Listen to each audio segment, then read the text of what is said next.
And imagine waking up strapped to a medical table with doctors hovering over you, not to save your life, but to methodically remove your organs while you're still conscious.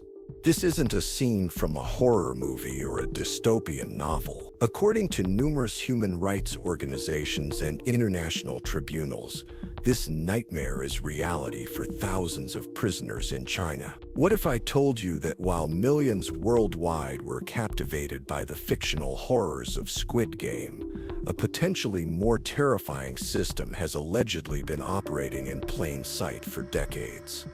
In the shadow of China's economic miracle lies the northwestern Xinjiang region, home to approximately 13 million Uyghurs, a predominantly Muslim Turkic ethnic group. For years, human rights watchdogs have raised alarms about what's happening to these people behind the high walls of what China calls re-education camps. These facilities, which China defends as necessary measures against separatism and Islamist militancy, have been labeled by the United Nations and numerous countries as sites of persecution, torture, and potentially genocide. But beneath these already grave accusations lies an even more disturbing allegation: forced organ harvesting on an industrial scale.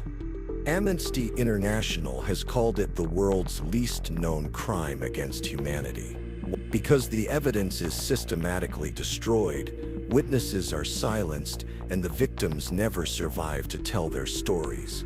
Here's what makes this system so horrifically efficient. When someone in most countries needs an organ transplant, they're placed on a waiting list. The wait can take years, and many die before finding a match. In China, however, something inexplicable happens.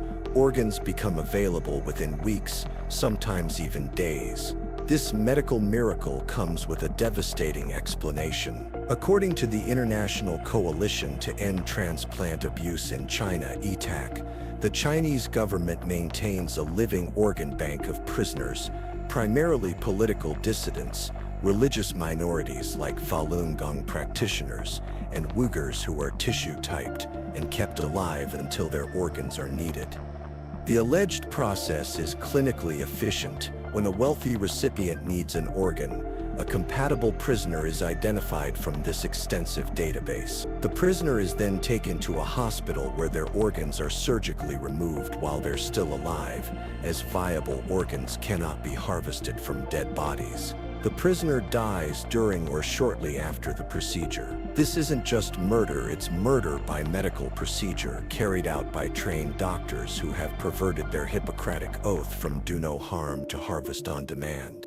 In 2019, an independent tribunal chaired by Sir Geoffrey Nice QC, a veteran prosecutor of international criminal cases, concluded there was substantial evidence that forced organ harvesting has occurred in China for years on a significant scale. The tribunal's final judgment stated, "The conclusion shows that very many people have died indescribably hideous deaths for no reason, that more may suffer in similar ways, and that all of us live on a planet where extreme wickedness may be found in the power of those for the time being, running a country with one of the oldest civilizations known to modern man."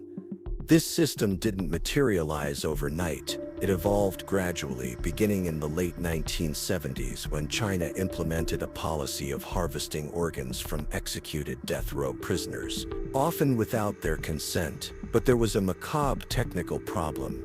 Organs need to be harvested from living bodies to remain viable for transplantation. The solution: executions were deliberately botched to leave prisoners mortally wounded, but still alive during organ extraction. Medical tests were conducted on prisoners before execution to determine their compatibility with potential recipients. As the 21st century began, China intensified its persecution of Falun Gong practitioners, a spiritual movement the government had banned. Simultaneously, the number of organ transplants in China skyrocketed, far exceeding what could be explained by voluntary donations or even death row executions. Years later, as the persecution of Uyghurs intensified, another unexplained surge in organ availability occurred.